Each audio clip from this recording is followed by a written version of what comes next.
mabilis lang. February, end ng February, ngayon, no? Nung January, no, ako yung nag-schedule ng mag-work sa youth. No? So, hindi ko nilagay yung sarili ko. Sabi ko, sige, sila na, para ma-mobilize. Sila na yung gagamitin ni Lord. No? Tapos, sabi ko, pahinga naman ako. Ayan. Tapos, medyo patapos na yung February. Bilang nag-text si Pastor Ed. Sabi ni Pastor Ed, Michael, ikaw yung word the morning. Isa. Ngayon na yun. Pangalawa naman, pumunta si Pastor Eman, Michael, mag-guest speaker ka dito. Ayan. Pag-usapan natin yung mga single naman para sa mga youth. Ayan. So, pangalawa. Pangatlo, yun po yung rest in His presence. No? Yung soaking night po natin ng Friday. So, in short, Michael, wala kang kawala, sabi ni Lord. Wala kang choice. Joke lang. Mahal ko kasi yun. Hindi yan yung pagpapahinga mo. Ang tunay na pagpapahinga mo yung ginagamit kita. Amen? Amen. So, 7 years in a meeting ko. Itong kinakatayuan ko ngayon. 7 years, may kabataan na nangarap na dadating rin yung time na magpipreach ako din sa morning service na yan. Darating din yung time na ako naman yung mag-share ng gospel ni Lord. Ako yun naman yung gagamitin ni Lord. Yung mga trials ko, gagawin yung testimony. Diba? So, ngayon po yun. Tapos, I believe rin po na si Papa, no, nanonood ngayon. Hi, Pa! Kamusta ka dyan? Kamusta kayo ni Lord dyan? No? Proud na proud siya sa akin. Glory to God po yun. Praise God, praise God. Tsaka syempre, si Mommy March. Ayan. Ito na po yung anak yung alibughang anak. Pastor na po. Di ba nga nasa unahan niyo yung mga magpapastor? Ginanyan din ako dati ni Pastor Ed. 3 years ago. Mas wise yan. Ayan. Ayan po. So, grabe yung preaching ni Pastor Eman nung about love, no? Tindi, no? Grabe. Yung pag-ibig ng tao sa Diyos. No? So, ito naman po, pag-ibig ng tao sa Diyos, version 2. Version 2. No? Kasi, yung pag-ibig ni Lord, tingin dito guys, tingin dito. Yung pag-ibig ni Lord, 101% yung commitment niya. Faithful siya. Wala na tayong masasabi doon. Talagang mahal na mahal tayo ni Lord. Pero yung pag-ibig ng tao sa Diyos, ilang percent ba? Ilan ba yung pag-ibig mo kay Lord? Ilang percent? So, napaka-importanting topic. Bago mag-end yung love month, na pag-usapan natin yung pag-ibig mo naman sa Diyos. Paano i-restore? Ayan. Let's talk about your first love. Yung una mong pag-ibig. Yung unang tamis ng pag-ibig mo. Yung una mong pagsabi na tinatanggap kita, Jesus, bilang Panginoon at Tagapagligtas. Amen? So, pwede ba natin buksan sa Revelation 2, verse 2 to 5? Ayan. So, talagang ayan, bilis. So, walang Tagalog, no? NLT. Ayan, NLT.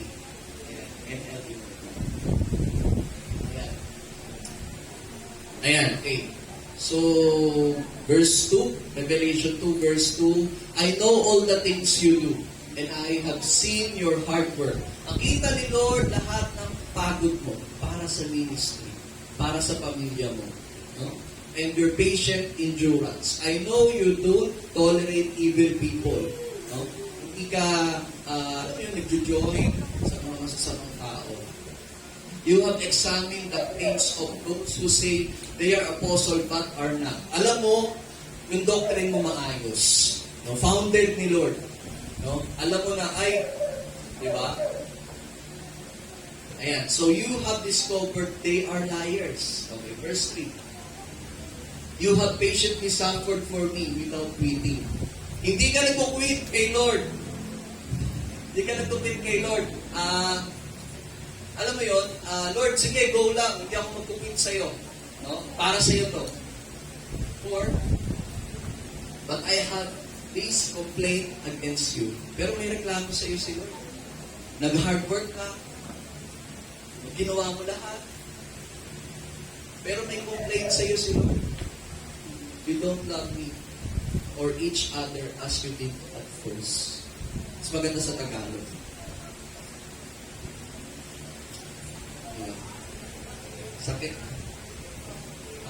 Oo, andito ka sa church actively. No? Every Sunday nandito ka. Pero, hindi mo nga ako mahal eh. Hindi na ganun kasarap yung pag-ibig mo dati. Naumay ka na sa akin. Nagsawa ka na sa akin. Sakit, no? Diba? Dati, bawat punta mo sa church, ang saya-saya mo. Talagang excited ka, no? Pagbukas pa lang nung kandado, ay grabe naman yun. Nag-uulakan. Hindi naman, no? Napatawa ko lang kayo, medyo seryoso kasi yung topic ko ngayon. Ayan, so sobrang saya, ang saya mo, makapunta lang sa church, no? Iba yung joy sa puso mo. No? Parang inaantay mo na lang mag-Sunday, pag-Friday. Parang, uy, ang tagal mag-Sunday, punong-puno ng joy. Minsan, kahit pagod ka na sa ministry, feeling mo worth it. No? Kakayo kayo, tutugtog kayo kay Lord, no? May mission, no? Worth it. Ang saya-saya mo, punong-puno ka ng joy, no? Kaya lang, alam mo, punong-puno ka ng joy, punong-puno ka ng pag-ibig ni Lord. Diba? Ang sarap nun. Diba? Ganon. Dati. No? Pero bakit ngayon parang nanlalamig ka? Tumutugtog ka na lang out of obligation. Hindi ka na kumukusa. Hayaan mo na sila dyan, kaya na nila yan. Bakit? Yung dating apoy mo kay Lord, posporo mo. Amen.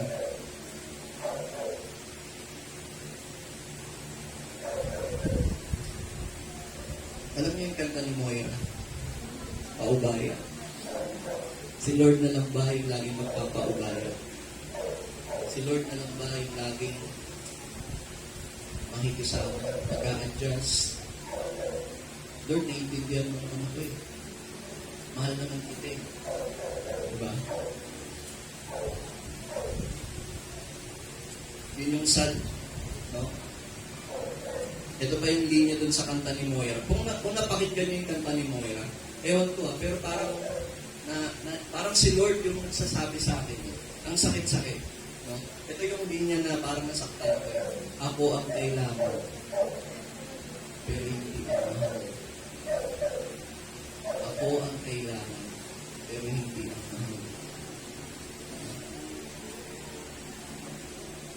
Minsan sa prayer pa lang natin malalaman mo na kung mahal mo talaga si Lord o kailangan mo lang si Lord. Minsan yung prayer natin, Panginoon. Diba? Puro hingi, no? Kinamusta mo na ba si Lord? When was the last time, Lord? Kamusta ka naman? Kamusta ba ang tawag sa'yo? Kamusta ba yung relationship mo? Nagtatakbo ka na ba, Lord? Okay ka pa ba, Lord?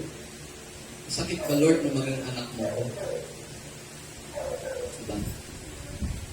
Ang sakit nun, diba? Pero, once na nagkaroon tayo ng pagkakamali, andyan siya. Tatanggapin niya tayo.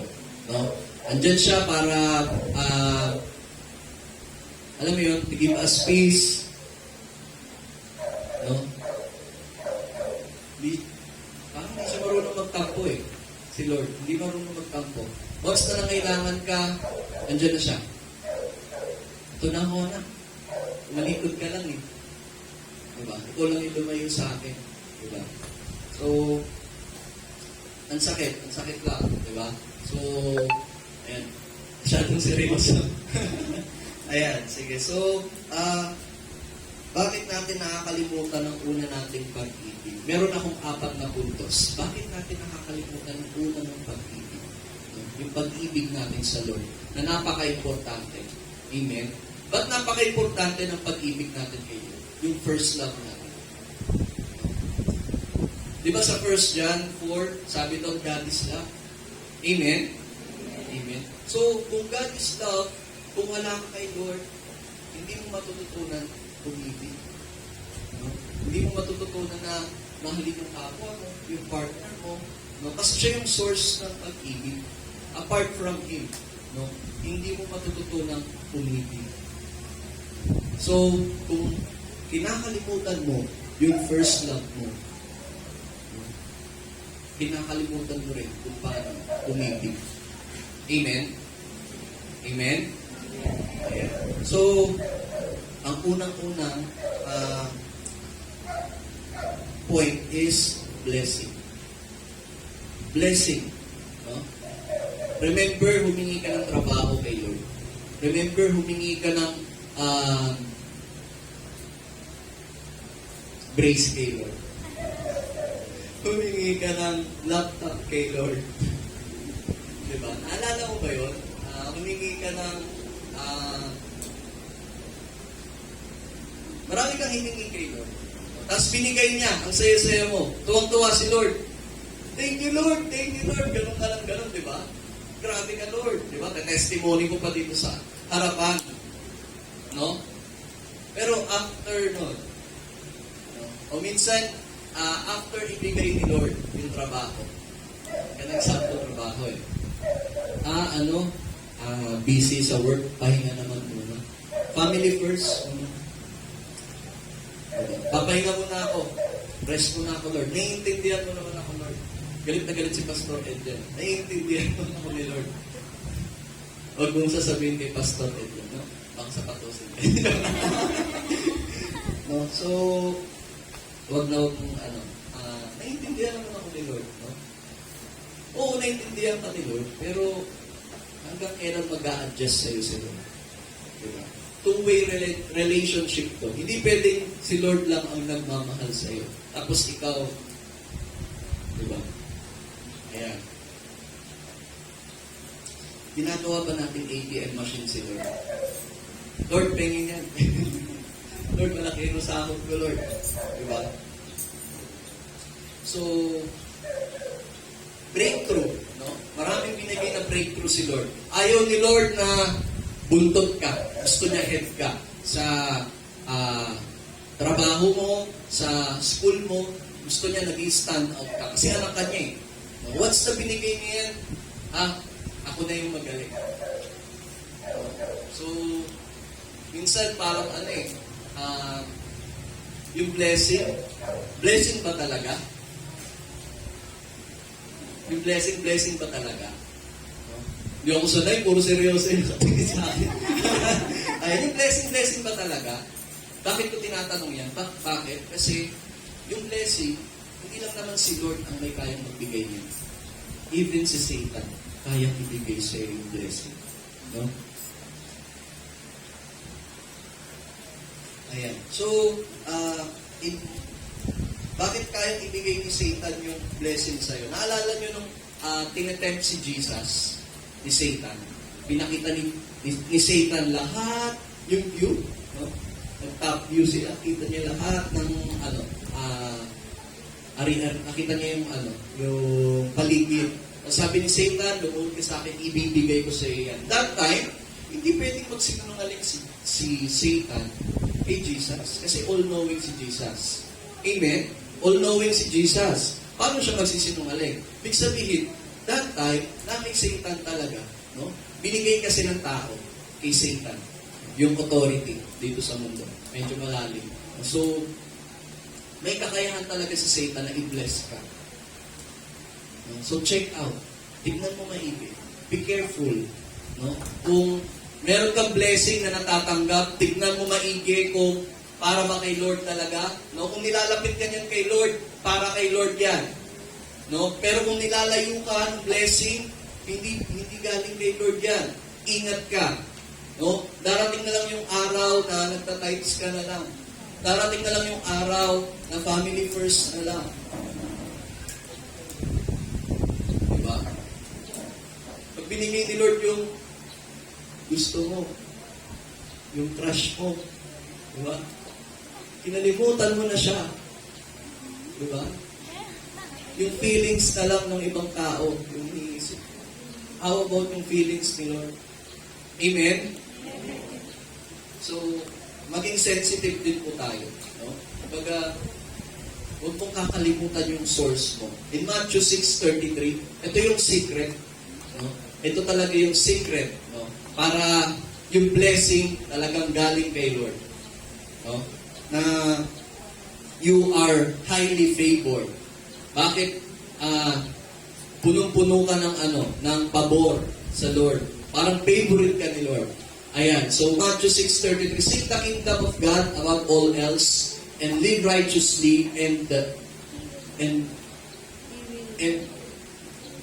He will give you everything you need. No?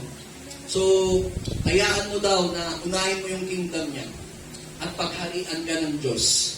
And after that, no, all these things will be added unto you. No? Amen? Minsan naman, pag hindi mo nakukuha yung blessing mo, na hinihingi mo, Lord, mahal mo ba ako? Amen? Ang question ko sa iyo, naghahari ba si Lord sa iyo? Diba? Inaalala mo ba siya bilang tatay? Diba?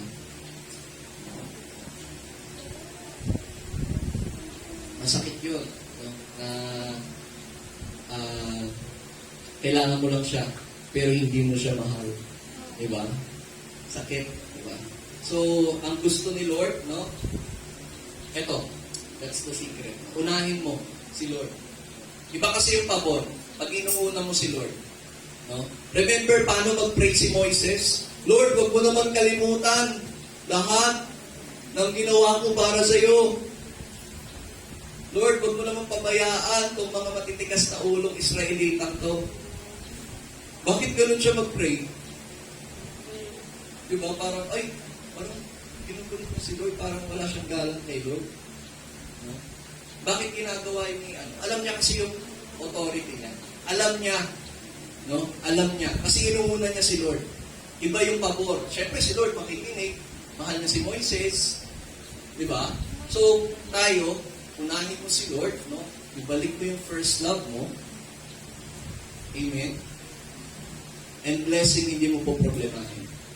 Hayaan mo mang problema si Lord sa blessing mo. Why? Obligasyon ng Diyos na pagpalain ka. Obligasyon ng Diyos na bigyan ka ng mabuting kalusugan. No? Basta unahin mo siya. Remember your first love. Amen? Pangalawa, busy. Minsan, akala natin sa sobrang nating busy sa ministry, no? Sobrang busy natin sa ministry. Lagi naman ako yung line up, no? Active tayo sa church. Fruitful ba tayo? Effective ba tayo? No? Diba? Ibig sabihin po sa Genesis ng be fruitful and multiply, maging productive ka, maging efektibo kang anak ng Diyos. Yun po ibig sabihin po. Hindi po yung magparami ng lahi. No? Maging effective kang anak ng Diyos. Hindi lahat ng busy effective.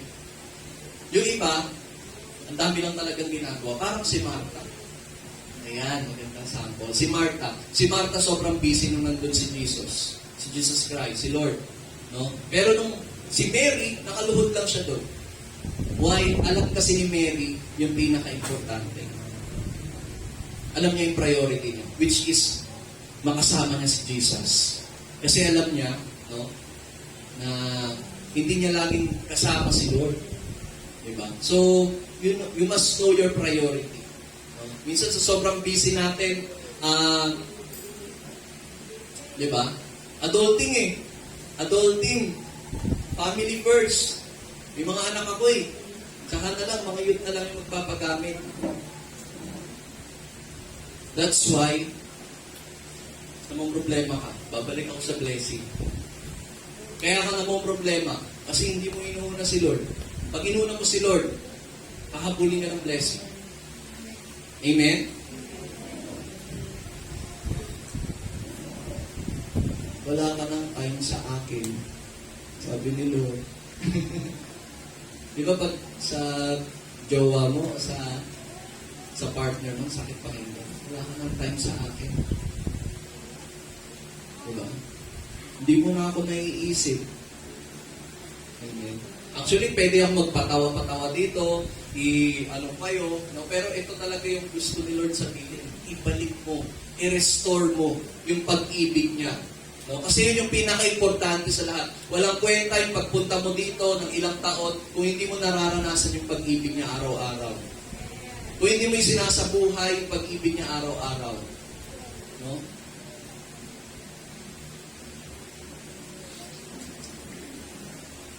Kaya tayo puro emosyon kasi kulang tayo sa devotion. Minsan, nakokontrol tayo ng emosyon. Sabi ng bata, preach on. Ayan, so, puro tayo emotion. No? Makikita natin sa mga Facebook, no? Sa mga posts natin, puro emotion. Stress. Doon natin i-release. No? Mas nauna pa natin i-release yung pain natin sa Facebook bago ni Lord. No? Kawawa naman si Lord. No? Ayaw ni Lord na magmukha kang problema na naman, toxic. Ayaw ni Lord na maging toxic ka. Ayaw ni Lord na maging negatibo ka. Kasi papangit ka. Diba? Ayaw ni Lord yun. No? That's why gusto niya sa Kanya mo i-release yung burden mo. Sa Kanya ka magpahinga niya. Sa Kanya ka magpahinga.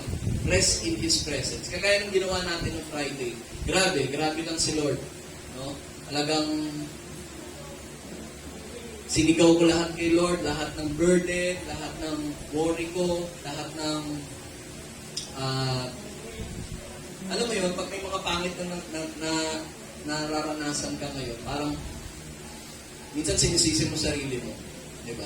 Bago ka imbis na magmukmok ka, ibigay mo na lang kay Lord. Minsan kasi nagmumukmok pa tayo, may senti.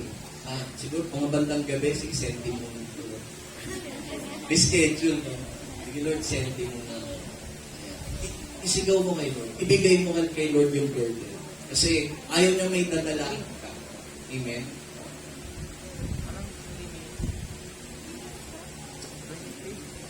Bakit nangyayari yun? Bakit tayo nagiging busy tapos nalalayo kay Lord?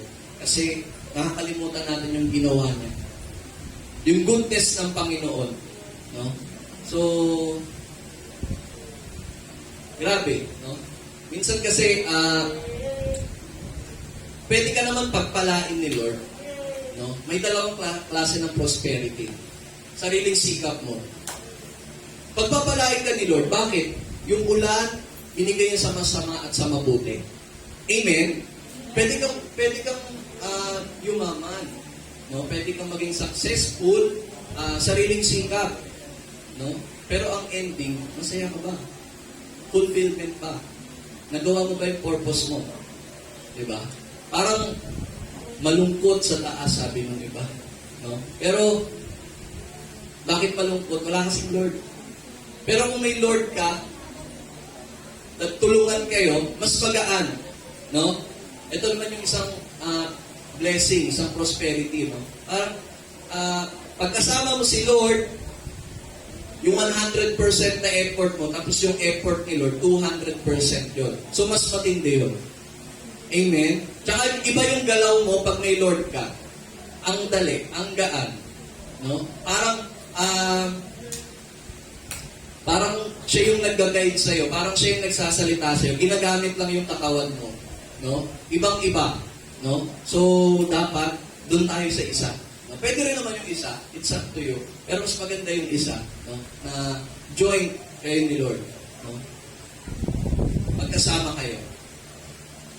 Naalala ko yung prodigal son. Diba? Naalala niyo yung bunsong anak. Pagod na pagod sa buhay. Diba? Kinuha niya lahat ng yaman. O, di ba? Naging successful siya noon. Tagapagmana eh. O, meron siyang pera. Pero napagod siya sa buhay. O, naubos yung kayamanan niya. Napagod siya sa buhay. No? Tapos, naalala niya yung una niyang pag-ibig. Balik ako sa tatay ko.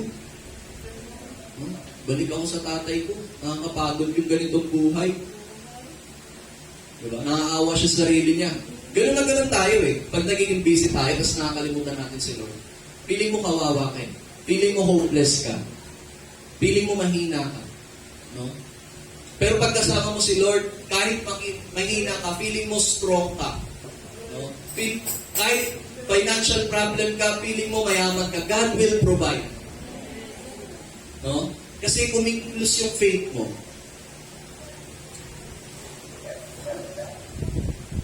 And remember when how much He loved us, we will respond with love and we will delight, spend time to Him. And when we remember how much He loved us, we will respond with love and we will delight to spend time with Him. Minsan yung pagde-devotion mo dati, pagbibigyan mo ng quiet time kay Lord, napapriority mo. No? I encourage you all, no? Tuwing umaga, mag-soaking ka, mag-devotion ka, no? Kung feeling mo, ikaw yung pagkagising mo, naguguluhan yung isip mo. Ganyan din ako dati, no? So mag-soaking ka, no? Mag-devotion ka. Pag nasa trabaho ka, imbis na makinig ka ng ibang songs, no? Makinig ka ng mga worship song, malaking tulong nun. Gumagaan. No? Gumagaan yung feeling mo. No? Spend time with God. No? Meron kang 24 hours minus 8 tulog mo. Meron kang 16 hours. No? Ilan yung 16 hours mo para kay Lord? Oo, may trabaho ka. Pero pwede ka naman mag-sounds habang nagtatrabaho, di ba? So parang ginagawa mo pa rin yung trabaho mo para kay Lord. Amen? So, iba kasi yung nakababad ka sa presensya ni Lord. Ayoko umalis sa presensya ni Lord. Ganon. Parang, wala akong kwenta pag wala ako kay Lord. No? In His presence, there is freedom. There is peace. No? Nung last Friday, sinabi ko na to. No? May kalayaan. No? Iba yung nagpahinga ka, punta kang Tagaytay, Boracay, na stress ka. Pinahinga mo yung physical na katawan mo. Dun sa nagpahinga ka sa presensya ng Diyos. No? Iba yung stress ka, nagpahinga ka ng physical na katawan, pero yung utak mo hindi nagpahinga. Which is mindset yung pinaka-importante. No? Eh kung nagpahinga ka sa presensya ni Lord, kahit pagod yung katawan mo, di ba parang may extra energy ka, na parang kaya mo yung lahat? I can do all things through Christ who strengthens me. Amen? No, kaya ko yan. Parang feeling natin superhuman tayo pag nasa presensya tayo. Amen? Parang feeling mo kaya mo. No? Nagugulat nga kay Pastor Eman, parang hindi nagpapahinga. Laging on the go. No? So, bakit? No? Iba kasi yung babad ka sa presensya ng Diyos. Iba yung inaalala mo yung first love mo. No? Nare-refresh ka. Mas productive ka. Bigyan mo ng time si Lord. Akala mo nawalan ka ng time. Hindi ka bigyan mo ng time si Lord. Amen? Ganito yan eh. Gano'n ka-importante yung pagde-devotion. Sa sample na lang is yung iPhone. Ayan. Di ba Apple ang may-ari niya? Si Lord yung manufacturer, yung Apple. Pag nasira yung iPhone, kanino mo dadalhin? Apple. Amen? Tsaka, pag hindi mo binasa yung manual, ang alam mo lang, lock, message, Facebook. Konti lang yung function na alam mo. Pag hindi mo binasa yung manual. So, ganun ka-importante yung manual. Para malaman mo yung lahat ng function mo. So, pag hindi ka nagbabasa ng Bible, yung manual mo, which is yung Bible, hindi ka nagpa-function ng marami. Hindi ka ganun ka-effective. Kung sasabihin mo sa akin, busy ako, wala akong time mag-devotion, Lord. No? Mas magpa-function ka ng mas matindi. Amen. Mas mamamaster mo yung sarili mo. Mas malalaman mo yung potential mo. No? Kapag na kay Lord ka. Amen. Kaya lang sa atin, pag may problema kay Mars muna, Mars! Bes! Lalapit, no? Eh si Mars siya kasi Bes. Hindi believer, patay tayo dyan. Hindi, law of attraction lang yan. Law of attraction. Diba? So, ayun lang po. Part, okay pa ba? Pangatlo, tatapos na. Trials. No? Meron ba dito, dumating yung trials, dumating yung blessing, tapos nag-backslide? Wala naman, di ba? Binulas ka ni Lord, tapos nag-backslide ka. Wala naman, no? Trials talaga eh. Trials, no? Bato ng kaaway. Once na dumating yung trials, no? Yung iba nang backslide. Nawawala kay Lord. Bakit? Tumitingin sila sa tao. Tumitingin sila sa tao na, condemn ako, ganyan, ganito. Baka may sasabihin sila pag chismisan nila ako. Natatakot. No? Natatakot yung tao sa sasabihin ng iba. No?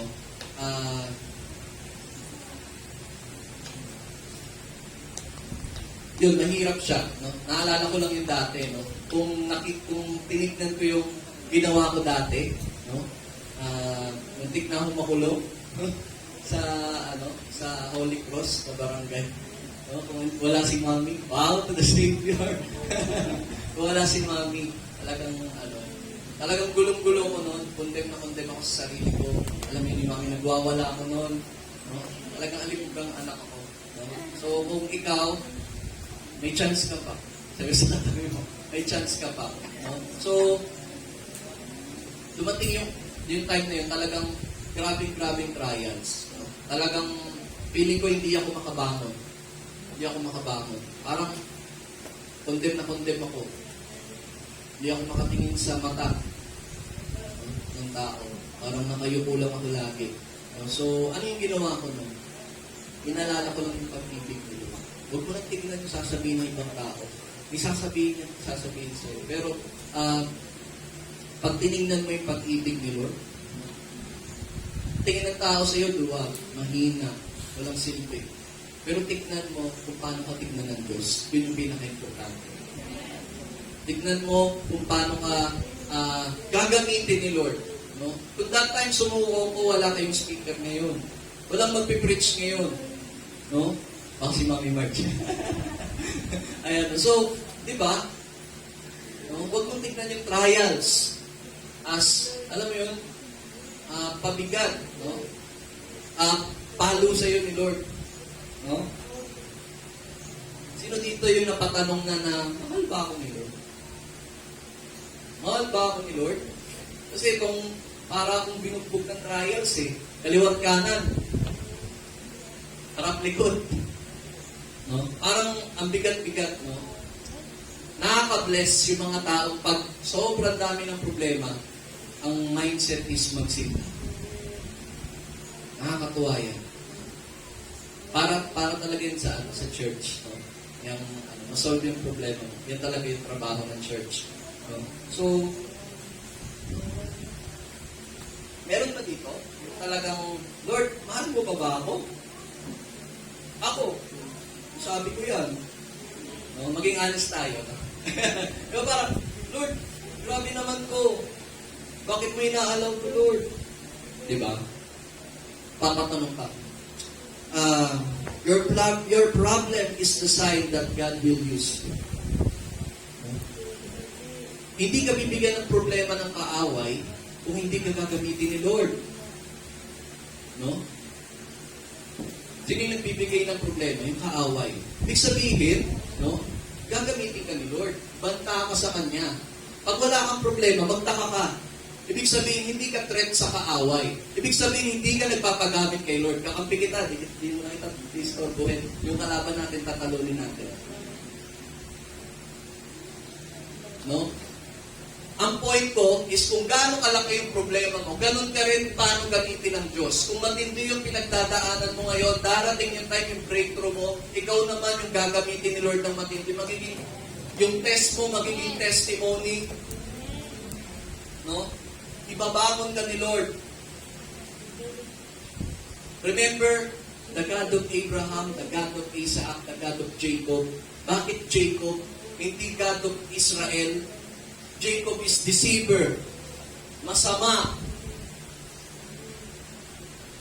Israel is mabuti. Bakit God of Jacob?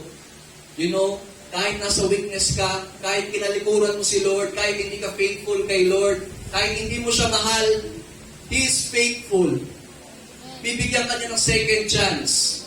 Kasi yung mahal, yung pag-ibig ko, punong-puno, kaya kong ibigay sa'yo, lumapit ka lang. That is the God of Jacob, the God of second chances. Hindi niya papayagan, no, na yung anak niya maagaw sa kanya. You are mine. Sabi ni Lord.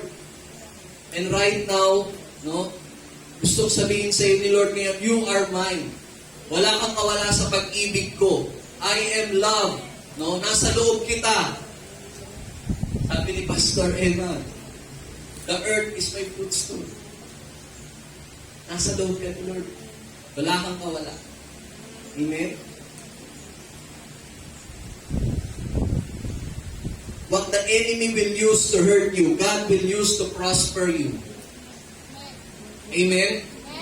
Yung problema pinagdadaanan mo ngayon, yan yung gagamitin ng Diyos para i-prosper ka. Remember Joseph. Ano yung huling-huling sinabi ni Joseph doon sa mga kapatid niya? Alam nyo, si Lord ang nagdala sa akin dito, hindi kayo yung mga nagpahirap sa akin, hindi kayo, nung ginamit lang kayo. No? So, inalaw talaga ni Lord na mapunta ako dito. Bakit? Para maging blessing sa Egypt. No? Gusto niyang ipakita yung glory niya. Maraming matulungan ng tao. No? Maging governor ng Egypt. Inalaw ni God yun. No? Yung nakikita nating trials, no? Chapter 4 pa lang yun. Hindi pa yung ending mo. Hindi pa tapos sa'yo si Lord. Masterpiece ka niya. No? Hindi pa tapos sa'yo si Lord. God uses trials to introduce Himself as the Most High God. No? He is limitless. Huwag mong tignan yung limitations mo. Tignan mo yung kayang gawin sa'yo ni Lord. Tigil-tigilan mo na yung limiting belief mo na hindi mo kaya. Hindi mo talaga kaya pag ikaw lang. Pero pag with God, you are limitless. Diba? I can do all things through Christ who strengthens me. Diba? Talagang, kaya mo yan. Kaya mo yan. Joshua 1 verse 8, be courageous. I am with you always. Diba? Never akong nawala sa iyo. Ikaw lang yung tumatalito. Minsan nakakalimutan kasi natin talaga yung times na wasak ka. No? Yung nasa kwarto ka, yung mag-isa ka. No? Gusto mo mapag-isa. No? Nakakalimutan natin yung faithfulness ng Diyos. Yun talaga eh. Kaya bakit nawawalan tayo ng time sa Kanya? No? Nakakalimutan mo yung faithfulness ng Diyos sa'yo. Nagre-rely ka sa sarili mong kakayahan, hindi mo kaya yan. I tell you. Ibigay mo kay Lord. Ibigay mo kay Lord. Remember your first love. Gagaan ang buhay mo. Remember your first love. Kapag inuna mo si Lord, never kang mahuhuli. Never na never kang mahuhuli. No? Anak kita, dapat the best ang bagay sa'yo. Kasi ikaw yung anak ko. Di ba? Sino ba yung gusto dito, hindi the best ang ibigay sa anak? Di ba dapat the best ang ibigay natin? No?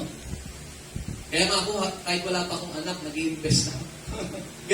ganun, kumbaga parang tinitignan ko na siya. No? Na, ayokong maranasan ng anak ko yung naranasan ko. Ayan. So, hindi ako papayag. No?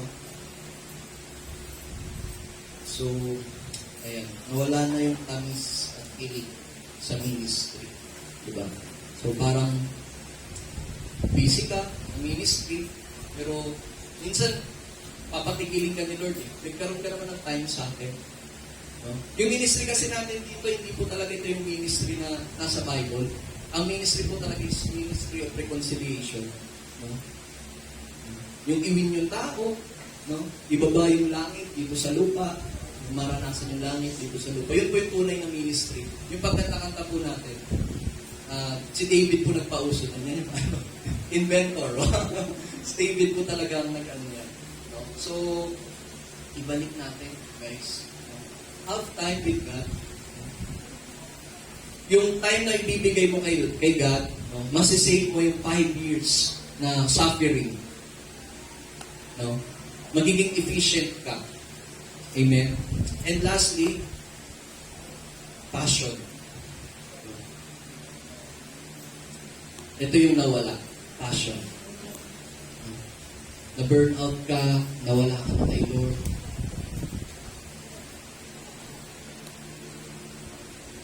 Parang yung alam mo yung familiarity of the Spirit. Naging familiar ka na. Wala na yung love. Diba you can give without love? Nawala na yung love. No? So yan yung kailangan i-restore. Ayun. Sino ba dito gustong ibalik yung first love niya? Amen? Amen.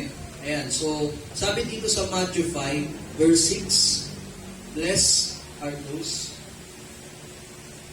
Ayan. Ay, sige, NLT. God blesses those who are hunger and thirst for justice, for they will be filled. Nasaan na yung pagtaas-taas ng kamay mo dati during worship? Nasaan na yung bigay todo, yung lahat-lahat, no? Yung wala nang pakialam sa katabi, no? Hindi ka na nako-conscious sa katabi mo. When was the last time, no? Na binigay mo yung ganun? Nauhaw ka sa salita niya, nag-enjoy ka. Habang binabasa mo yung Bible, parang kang nanonood ng startup. ng K-pop, no? Ng Korean, K-drama. Parang nanonood ng pelikula. When was the last time? Nag-enjoy ka magbasa. Sabi dito, i-bless ni Lord yung mga uhaw at gutom sa presensya niya. They shall be filled. No? Sabi ni Lord. No? So, kailan yung times na andun ka sa Lord? Naalala mo to, yung tatamad kami, nakita kang tatamad sa ministry. Lord, ako na lang. Ako na lang gamitin mo. Yung pinagsisiksikan mo na yung sarili mo kay Lord. Ako kasi may ganun akong mindset dati na, Lord, ako na Lord. Gamitin mo ako Lord. Yung inukulit mo si Lord. Na sobrang apoy mo kay Lord. Lord, gamitin mo ako Lord. Hindi ako papayag na hindi mo ko gagamitin. Kailan mo pababalik yun? Kailan mo ibabalik yung apoy mo kay Lord? Yung apoy na napundig. No?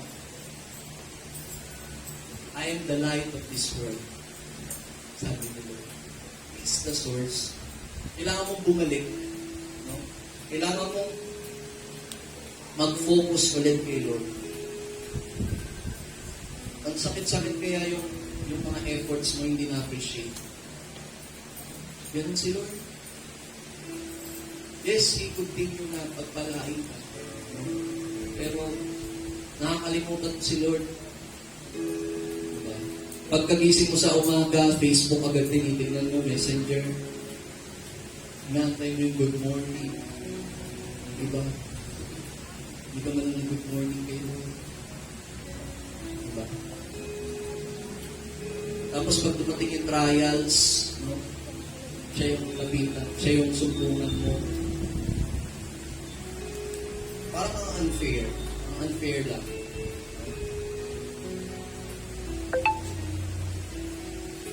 Nalilimutan natin yung priority natin kay Lord. Masakit yun. Masakit kay Lord yun. Iniwan mo na yung unang nagmahal sa'yo. Maaaring andito ka ngayon, pero yung isip mo ngayon, saka yung puso mo wala. Andun sa after ng service, magmumol kami, magde-date kami, andun na yung mindset mo na tinitingnan mo yung orasan, kailan ba matatapos to, no? Hindi mo na alam yung purpose, bakit ka nandito. Experience yung pag-ibig niya, yung pag-iakap niya ulit sa'yo. na you are my son, you are my daughter.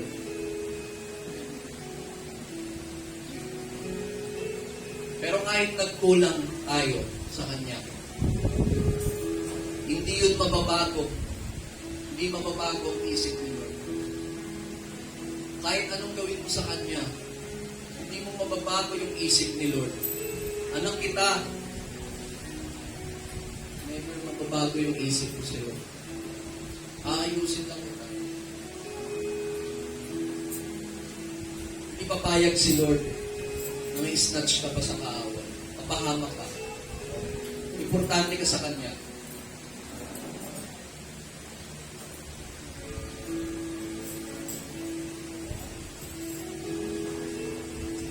Kung aalamin lang po natin yung tibok ng puso ni Lord, ikaw, yung tibok ng puso ni Lord. Right now, ang gusto naman ni Lord, siya naman ang maging tibok ng puso. Sa bawat tibok ng puso mo, pangalan ni Jesus ang sinasabi. Pag-ibig ng Diyos ang nag-overflow. In Jesus' name, Lord God. Alam mo, para ibalik yung passion na nawala, yung apoy na nawala, you need to fix your eyes. Hindi sa nakikita mo. Kundi, you need to fix your eyes. I-focus mo yung mata mo kay Jesus. Walang kwenta ang buhay pag wala ka kay Jesus. I tell you. Fix your eyes. Huwag mo nang pansinin yung mga bagay-bagay na pangit. Mag-focus ka kay Lord. Mag-focus ka sa gagawin niya sa'yo. Mag-focus ka sa kaya niyang gawin sa'yo. Mag-focus ka. It's not a matter of how. It's a matter of who. Sino? Sino yung kasama mo? Si Lord. Never kanyang iniwan. You know the story of Bartimaeus? Sinare ko ito nung Friday. No? In spite na maraming distractions, sigaw siya ng sigaw. Sabi niya, Jesus, Son of David, heal me. Jesus, Son of David, heal me.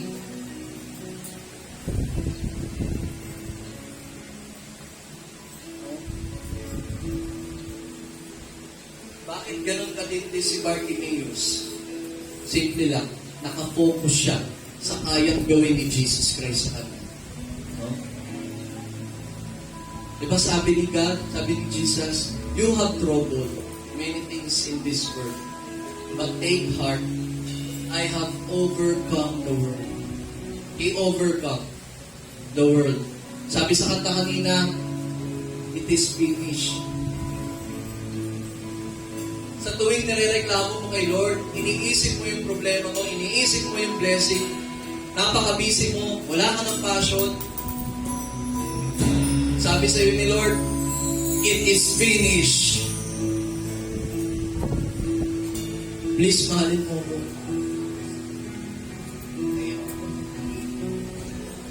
Sabi ni Lord, it is finished.